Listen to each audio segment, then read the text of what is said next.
Hey, what's up, guys? Tukey here, back again with another episode of my New Jersey Devils franchise mode series right here on NHL 19. And today things could get pretty darn interesting. Can't swear in the first minute of the videos, or otherwise YouTube will just absolutely cripple your channel. So, yeah, I wasn't gonna say damn, and is that a swear? By some metrics, it might be. Point being, at the end of the last season, of course, we traded PK at the deadline, got a pretty damn good return. Of course, some people are like, oh, you still added too much. Again, if you listen to the episode when I talk, I did that on purpose. We follow that up with a pretty damn successful draft, and now what could be a very, very stacked free agent class lies ahead. But first and foremost, we have to get through the re-sign phase. So let's get down to business. The good thing is, of course, though, about $30 million to spend. It's going to be a little bit more by the time contracts are up. So taking a look here, we do have a couple of deals I'm a little bit worried about. Mackenzie Blackwood's deal is up. Holy shit. Who are you fooling? $5.9 million? Are you drunk? Are you, what, no, sir, that is not happening. So we might be qualifying Mackenzie Blackwood is what I just learned here today, because he has lost his goddamn mind, apparently. Good God. Defensively, Will Butcher needs a new deal. Are you going to be a little bit more sane? Oh, thank God. Now, he wants to stay. He wants to stay. I'm a little bit worried. Now, normally when I try to be like, oh, hey, let's reduce the offer, I'm going to see if 4.5 over 4 years will work. Oftentimes, I really don't have luck with trying to get players who are UFAs to take less, but we'll see if that works. Aside from that, of course, Spurgeon and Martinek will sign their ELCs. Hansen, Hunt, Sealer, and Nelson are all going to go, so that's pretty straightforward. Wingers, Joey Anderson needs a new deal. Now, at the NHL level, good from a point production standpoint, not very good from a defensive standpoint. So if he's looking for a decent amount, he's not coming back. I can put up with that. If Anderson wants to stay, he can, if he'll take that. Boqvist needs a new deal. That is a nice cheap contract, sir, but how about we make it 2 years to save me a little bit of money down the road? And we might be able to drop that down to 2.375 would be the 85% trick, of course. And then center-wise, we had a hell of a time trying to sign Blake Coleman last year. And Blake Spears, again, from a point production standpoint, was fine. Defensively, not so much. He's looking for a cheap deal. I'm willing to sign him to that. Blake Coleman, on the other hand, he actually does want to re-sign this time. I'll sign him to that if he'll sign. That's a pretty damn good contract, all things considered. So the big concern here, Will Butcher, is he going to take that little bit of a discount? And what the hell are we going to do if Mackenzie Blackwood wants that much money? That's insanity. Coleman signs. Butcher did take less. Now, I know some people have been like, oh yeah, they'll take this percentage every time. I get that. I just never have luck with it. It worked this time, though. Blake Spears signed. Boqvist signed. Anderson, perfect. So we have everybody re-signed already, with the exception of Mackenzie Blackwood, because he's gone insane. Because he thinks I'm going to sign him for, like, no, man. So we're qualifying Mackenzie Blackwood because I'm not signing him to that much money. That's insanity. Not a chance. Bednar needs his ELC, and Eddie Lack is going to be dropped. Of course, we brought him back this past season to back up Hunter Jones down in the AHL. Defensively, Spurgeon will be signing his ELC, 80 overall at 20 years old. Nick Hansen is going to be dropped. Brad Hunt is going to be dropped. Martinek will be signing his ELC. Nick Sealer, you're on the way out. Casey Nelson is gone. And that's it for defensemen. Wingers, we have nothing to worry about. Tremendous. Left side, or at least for right wing, and wingers in general, we got nothing to worry about. And then for centers, Person, obviously, we're going to sign. He's going to be incredibly useful for us. I'm going to sign Acton a year early. We'll get him in the AHL. It'll be more beneficial to sign him now. And then for centers, Greer. We'll sign Greer. He might make it in a bottom six role. Wong, I got to be honest, too. I try to wait if I can so we have, the extra years of them being on a cheap deal, but he'll benefit from being in the AHL. Sorokin's needs to be signed, obviously. Bird is going to be dropped, for sure. And with that, we're good to go. So, only one monkey wrench has been thrown into the plans here, and that is Mackenzie Blackwood looking for an outrageous contract. Aside from that, we got Coleman back, we have Butcher back on the team.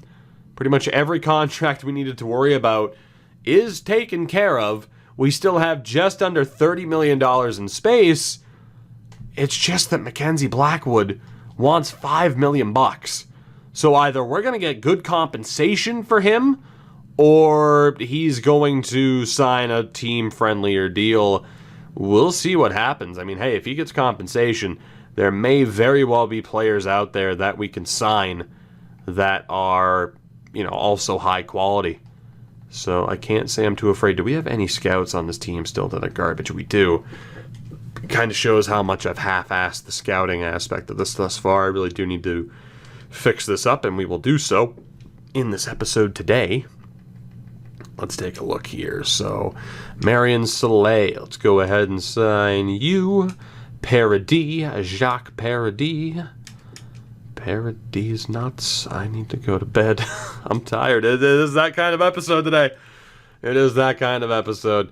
Let's sim to free agency, man. The re-sign phase is taken care of. Mackenzie Blackwood will be available via offer sheet for other teams, or he'll come to his senses and sign a damn smart contract.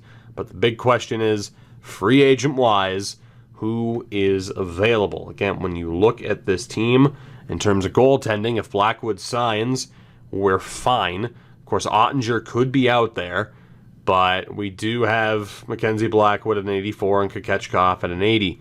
Defensively, I mean, it would be a really young defense. It could work. No denying that bringing in an option or two would be quite helpful, but Seider is a top 6 D-man. It's tough to say, but we could bring in some immediate help or just roll with the youth and let them play those lower level those lower level minutes. And then that's our top 9 right there, 11 or 10, 11, 12 with Anderson. The funny thing is we have all this money to spend, but the team is honestly okay the way it is. The big question, and what could be a game changer, is Jack Hughes a free agent? Because if he is, I think I'm legally obligated to go for him. Is Jack Hughes a free agent? Yes, he is. As is Claude Giroux and numerous others. But let's start with the goaltenders. Ottinger is not a free agent. Mackenzie Blackwood is the highest rated goalie on the market right now. So obviously we need to keep him. But for $5.6 million, I don't think so. I'll go with a veteran like Raska Rinne, overpaying, rather than overpaying Mackenzie Blackwood, even though I can afford it. I mean, granted, 2-year deal, we have the money, but I don't know. We'll see. We shall see. Long term, though, absolutely not keeping him for that much money. Now, for those of you who are like, you've overspent, well, guess what? The goalie that I gave up is available. And I could very well sign him if I wanted to. The Detroit Red Wings are also interested. So if I wanted to be a dick, I could just sign him and flip him again. Tell you what, though, while I do love the idea of having him on this team for the sake of flipping him, probably not going to do that. And here's the thing. We have 47 out of 50 contracts. There's not a whole hell of a lot we can do without making moves anyway. We got a lot of players signed as it is. We do need a 5th goalie, though. Technically, we need a starter. So I'm not against bringing in one of these fringe goalies, one of these younger fringe goalies with a decent overall. I think, honestly, our best options were at the top. I mean, Eliasson was there. Skarek at 22 and a 76. Or Heatley at a 74. 20 years old, Bill Heatley. 4th round pick of the Kings that they elected not to sign. This dude could be okay for us. So I'm going to send him an offer. I honestly might send Volpati an offer. Defensively, In terms of, there is a low elite, but he has a 59. That's a bit of a disaster. Defensively, I mean, Lindholm and Risto are solid, no doubt, and they're looking for relatively team-friendly deals. It's just, how do we want to go about things when it comes to our current crop of defenders? Do we go with Moritz Seider playing, because he should be an NHL option? I mean, again, you look at this. And, I mean, between Severson, Butcher, Smith, Spurgeon, Seider, we have room for one more defenseman. That's it. We have room for a top 4 defenseman right now. Or we just roll with Walsh, knowing that Martinic is going to be ready relatively soon. But you talk about adding that defenseman, that could be very, very beneficial for us this upcoming season. But yeah, Spurgeon and Seider have to be at the NHL level. So I'm thinking we bring in one defenseman. In terms of the amount of defensemen we have signed, it's mainly an issue right now if we have too many forwards. So we do need to look to flip some people out of town here. Good God, we have a lot of people signed. We have a lot of people signed. Who the hell am I getting rid of? Master Simone, first off. These are a lot of guys that honestly should be flipped out of here. And you compare them to Fogamo and how much lower they are in overall, despite, you know, being a year younger. It's just not going to work out well for them. And to be honest, with Stotts, it's not looking too good. Even with Fogamo, it's not looking too good. He's below Pinto and Afanasayev. So I got to be honest here with Stotts, and I think Fogamo's gone too. Otherwise, we get rid of course, like the Spears of the world, some of these higher rated guys. I just don't think the guys that we've already mentioned here, these 4, are going to be that good. So Anaheim's interested in 3 out of 4. They're a rebuilder. They need contracts. I'm okay with kind of stacking the odds in my favor here. Now, they don't want to move their first round pick. Will they move the second that they don't want to get rid of? I mean, the first round pick obviously isn't going to go through. Is there another team that's interested to boost up their value that isn't a rebuilder? There are a lot of rebuilders right now. That just has to be because of where we are. The Rangers. Rangers, they don't have their first round pick. Ottawa do have their first round pick. Now, in a realistic sense, I mean, I guess, you know, a bunch of middle of the road prospects to help fill that out for a first round pick helps their depth. You can't really justify it, but I could probably get a little bit more back. If they do this, though, I'm cool with it. Ottawa? Yeah, there you go. So, I'll take that. I could have added a second. I could have added a third. Still, you know, from a, hey, let's not rob the AI standpoint, well, guess what? I just did. You know, even just getting a first in that, like, let's be honest, that's a bit ridiculous. But I did need to move players out, and I did. Sorry. Like I said, that's the type of move where people are like, come on, man, that's cheap. And then on the flip side, a lot of people are like, come on, man, you should have gotten more. So, you'll never please everybody. I'm going to send an offer to Volpati because if that goes through, again, that'll be fine. I'll use that value here and there where I can. Defensively, though. Lindholm, Risto, Schultz. One of those players I am likely to sign. CU I'm not going to sign. Let me check forwards again here. Because there are quite a few. We know we're going in for Jack Hughes. That's not even a question. We are going to try and bring him to New Jersey. Ilya Kovalchuk is there, and I'm going to try to sign Ilya Kovalchuk to bring him back to New Jersey. Because that would just be fun. Jack Hughes. 8.5 over 7 is what I'm thinking, buddy. Just to make sure we get you. Screw Arizona. Come home to New Jersey. Obviously, Claude Giroux, that could happen if need be. Palat. But it's not as needed. Not that signing Ilya Kovalchuk is needed either, but it would just be cool to have him back in New Jersey.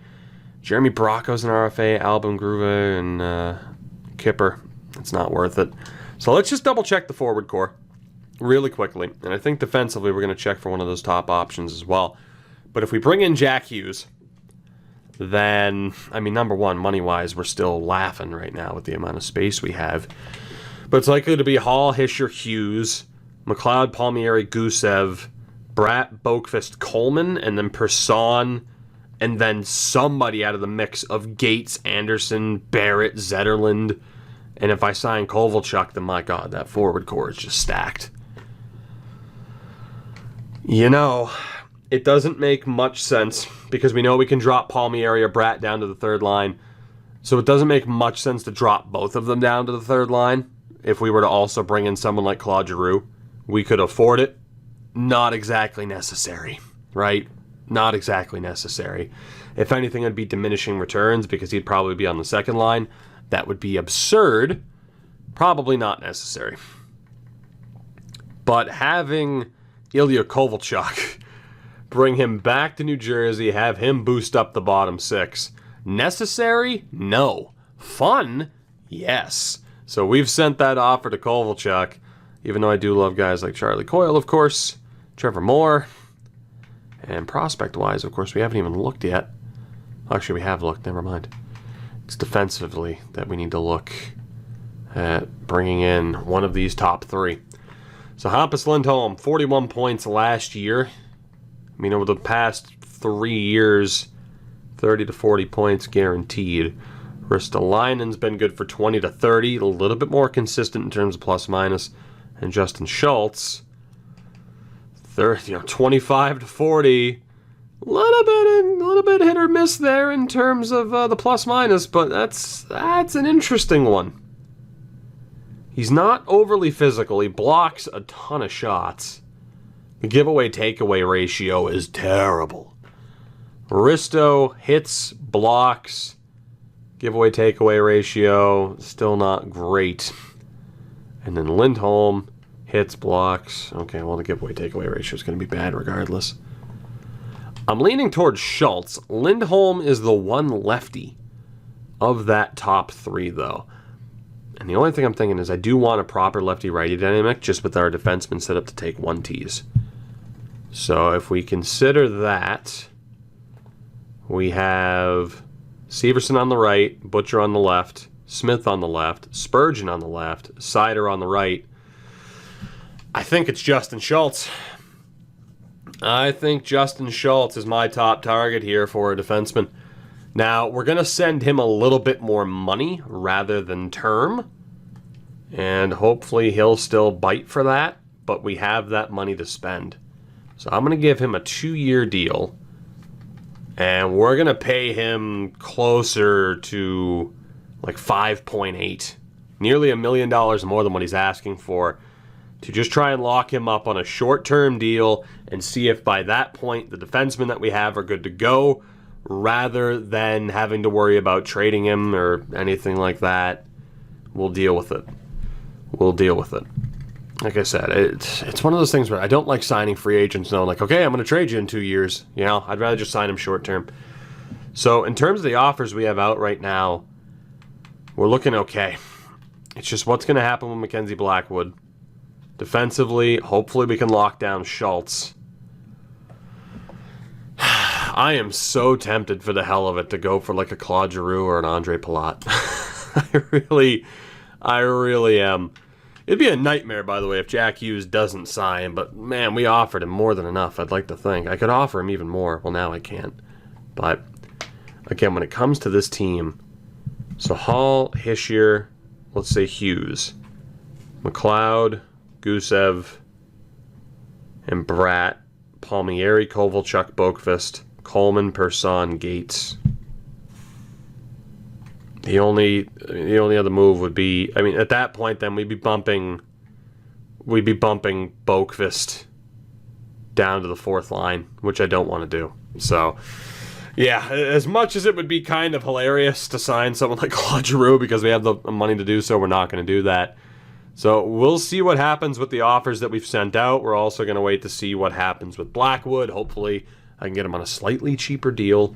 And in terms of scouts, again, in terms of like reassigning where they're actually scouting, I'll sort that out after. But we have some scouts to sign. Mr. Hartman. My God, this takes so long to load. It's so slow. It's so tedious. I pray, especially too, with the ability to hire coaches, that it is not this slow and tedious next year for NHL 20. That would be a nightmare. Eli Horton, welcome aboard. And we'll also bring in this dude, Nicholas Janssen. Probably Johnson, but probably Swedish, so probably Janssen. So there we go. Those will be the scouts that we target. Free agency-wise, I think we're good. Is Jack Hughes coming home? Has the thumbnail come true? That's the question, as Janssen signs. Here we go. Hartman signs. Bickle. Volpati went to Vancouver. I'm fine with that. Come on, Jackie boy, come home. McKee signs. Horton signs. Here we go. Kovalchuk back in New Jersey. Heatley in New Jersey. Jack Hughes making us wait. Justin Schultz signs. Jack Hughes is in New Jersey. The thumbnail hath cometh true. So stop complaining. Jack Hughes is a devil. Finally. It only took us a couple of years, and we still have $15 million to spend, although we still have to sign Blackwood. So the team right now, looking like it's going to be Blackwood and Kokechkov. The defense is Severson, Schultz, Butcher Smith, Spurgeon, and Sider, with Walsh either in the AHL or our depth defenseman for the year. I might play him in the AHL because he still has potential, but we'll see. Maybe Holtz will be the depth defenseman. And then forward-wise, Hall, Hischier, Hughes, Gusev, McLeod, Palmieri, Bratt, Kovalchuk, Boqvist, Coleman, Gates, Persson. That is pretty much the team as it's going to be shaping up. Gates is going to have some competition, but yeah, the situation in New Jersey is looking pretty damn good, if I do say so myself. Jack Hughes, Ilya Kovalchuk, we're looking good. And again, we could sign another defenseman if I wanted to, but Spurgeon and Sider should be playing in the NHL, and they will be this next year. So it's a good mix of talent across the board. We are immediately back into contender status. And with that, I'm feeling pretty good. Mr. Rue's off the board. The top forwards at this point, you have Palat and Andrew Shaw still kicking in and around an 86, but he's still a third-line guy, so that's how you can tell it's kind of inflated. Andre Palat, though, is a UFA. He's 31 at this point. And then defensively, the other two top options are gone, so we're good. We are good. It's just a matter of what happens with Mackenzie Blackwood. I am waiting to see what he gets offered and whether or not it's worth taking it, or I'm waiting for him to drop his asking price. I can afford to sign him, but if he wants to play hardball, I'll play it right back. Jesus, Boston, what are you doing?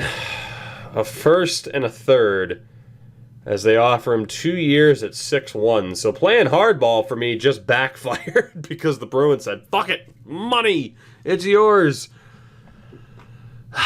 We're going to match it. So Blackwood's on a somewhat rough deal, but it is only for 2 years. We got no choice but to match that. So Blackwood is staying in New Jersey. I don't like that he's signed for 6.1, but obviously, again, money-wise, we're set. We don't really have to worry about any big-time deals. That Schultz deal only lasts for 2 years. And again, he's still got $10 million or so in cap space. We are pretty damn well set up now that we are out from under the Subban deal, the Zajac deal, the Schneider deal. We bided our, we bided our time. We took our time, waited it out, and now this team is set up in pretty damn good fashion moving forward with a pretty young core. Taylor Hall, you elected to stay, and rightfully so, because I think we've built a pretty damn good team around you, even if we do have to wait a little bit longer for some of our younger defensemen to take that next step forward. But I am very excited for this upcoming season, and we're looking pretty damn good. You factor in adding Jack Hughes to a team where Nico Hischier is the number one center, put up 107 points. Imagine what that 1-2 punch is going to be able to do for us. But all eyes are certainly on the goaltenders moving forward, because I don't really think there's an excuse for them not performing. If we see pretty rough defensive numbers on this team, I'm gonna be more likely to blame the goaltending, especially with Blackwood getting the contract that he has. But yeah, 75. We got $10 million in space. 9.99 million. So there you go. Could have saved a little bit of money with Blackwood, but I wanted to see what the compensation would be, so I don't view it as that big of an L. I'm digging where this team is, man. Let's get a look at it. Let's set it up, see what we're dealing with, and we might have to still move out a forward or two to bring in some depth defensemen. But the goaltending, Blackwood and Kucherov, pretty straightforward. Bednar, Heatley, and Jones. Heatley's going to be the healthy scratch. It'll be Bednar and Jones who get to play. And then defensively, Severson, Schultz, Smith, Butcher, Spurgeon, Sider. I want Walsh playing in the minors. So it's going to be Holtz. Or Colton White, who actually dropped. That's pretty rough. How's Holtz looking stats-wise? A true offensive D-man. He might actually do well at the NHL level. He's not that physical. And then, obviously, Lacombe, Struba, Hellison, Martinick, Bernard, Walsh. Yeah, Colton White, man. He's going to be a healthy scratch at the AHL level. Ideally, I'd bring in one more depth defenseman, but we're good to go. So, I mean, let's take a look at the free agent list really quickly. But we do need, ideally, one more depth defenseman. Really, two would be great, but we need one more depth defenseman here. And overall, doesn't necessarily matter. So we're going to look for a veteran who I just don't want to rot on the free agent list. Mark Giordano's perfect. I mean, I do love me some Kevin Miller, though. We do technically. I think we only have one spot, technically. Mark Giordano.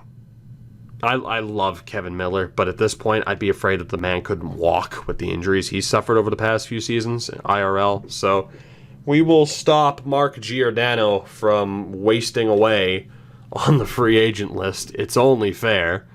Although, granted, he'll be sitting in the press box quite a bit. I actually might have him be the healthy scratch at the NHL level. He wasn't completely terrible. So there will still be some Mark Giordano sightings. We're going to send Holtz down. He might end up being a healthy scratch, but so be it. Well, we'll see. We'll see how Holtz does as the depth defenseman. So in forward-wise, I mean, my God, 10, 11, 12 with Persson. I don't know who the depth option is going to be. Acton's already listed as the depth option. Jesus. And then Cutler is going to be in the minors for this season. Maybe we let Acton and Cutler just rip people asunder for this season. Brent Gates last year, 34 points in 76 games. We're going to give him a shot. He needs to be better defensively, though, and he'll have some good talent around him. Joey Anderson is the healthy scratch. I mean, he had 8 points in 32 games, which is pretty good. I don't really know who else I'd want as the healthy scratch. I mean, it would be Zetterlund or Barrett or Bastion's 24 at this point, Bedini. Maybe Blake Spears again. Maybe Blake Spears, because I'm not against having him sit there.